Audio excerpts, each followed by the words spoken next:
Bonjour Montréal, décortiquons la mise à jour du marché immobilier du troisième trimestre 2023. Dans cette vidéo, je vais vous présenter les statistiques pour les différentes régions de Montréal. Restez à l'écoute jusqu'à la fin où je vous ferai part de ma prédiction pour le quatrième trimestre. En passant, je m'appelle LJ Aguinaga de LJ Immobilier ici à Montréal. Si vous envisagez d'acheter, de vendre, d'investir ou de déménager à Montréal, ou si vous avez d'autres questions sur notre incroyable marché, n'hésitez pas à me contacter ou à réserver un appel avec moi. Toutes mes informations se trouvent dans la description ci-dessous. En ce qui concerne les ventes résidentielles totales pour le troisième trimestre 2023, nous avons observé une augmentation de 4 par rapport au même trimestre de l'année précédente. Cela s'explique par le fait qu'à ce temps-ci, l'année dernière, les nouveaux taux avaient commencé à entrer en vigueur et beaucoup d'acheteurs ont perdu leur capacité d'achat. Nous avons également constaté une augmentation des inscriptions en hausse de 13 par rapport à l'année précédente. Dans la région métropolitaine de Montréal, nous avons constaté une augmentation des prix dans l'ensemble en comparant le troisième trimestre 2023 au deuxième trimestre 2023.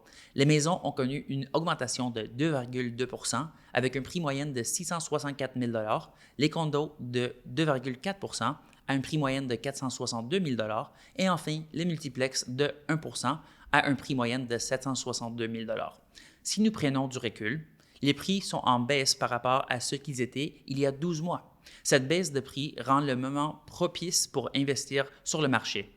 Les maisons unifamiliales et les condos restent dans un marché des vendeurs, tandis que les multiplex se trouvent dans un marché équilibré. Sur l'île de Montréal, nous avons constaté une augmentation des prix à une rythme légèrement plus rapide en comparant le troisième trimestre 2023 au trimestre précédent. Les maisons ont connu une augmentation de 2,6 avec une prix moyenne de 933 000 les condos de 2,7 à un prix moyen de 525 000 et les multiplex de 1,4 avec un prix moyenne de 830 000 C'est un changement positif à noter car l'île a été le plus touchée par la baisse de prix.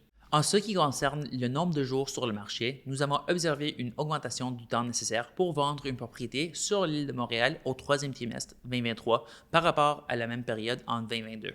Les maisons ont pris en moyenne 60 jours pour se vendre, soit une augmentation de 24 jours, et les condos en ont pris 62 jours pour une augmentation de 18 jours.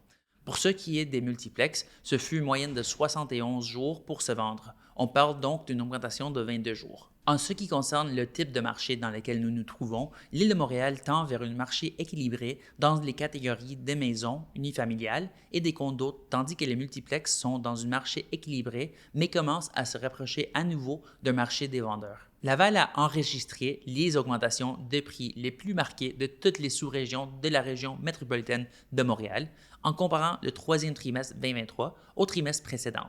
Les maisons ont augmenté de 4,2 avec une prix moyenne de 620 000 les condos de 3,7 à un prix moyenne de 427 000 et les multiplex de 6,7 avec une prix moyenne de 783 000 Le nombre de jours sur le marché pour Laval a augmenté dans les trois catégories en comparaison avec la même période en 2022.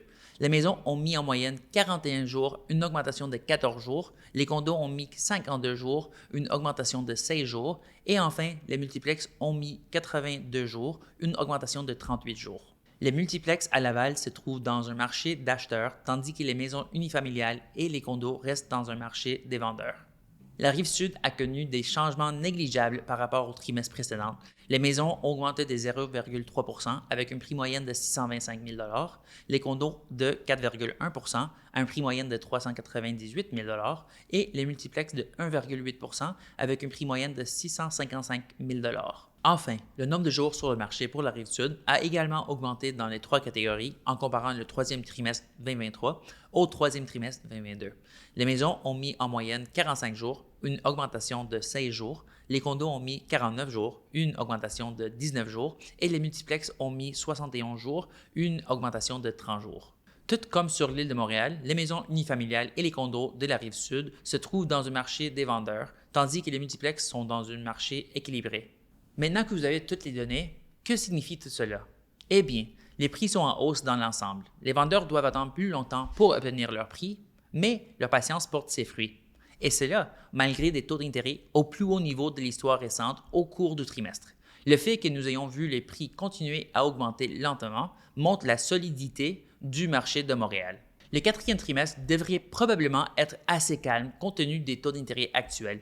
De nombreux vendeurs envisagent déjà de reporter leurs ventes jusqu'à la nouvelle année. Si vous êtes un acheteur, je vous recommande de profiter de cette période plus calme pour négocier une meilleure offre. Si vous êtes un vendeur, vous pourriez envisager de mettre votre propriété en location si vous êtes contraint par le temps. Quelle partie de la ville vous intéresse le plus à suivre? Commentez ci-dessous et je vous enverrai les statistiques complètes de cette région. N'oubliez pas d'aimer, de vous abonner et de laisser un commentaire pour plus de contenus comme celui-ci. Merci de nous avoir écoutés. Montréal, à la prochaine.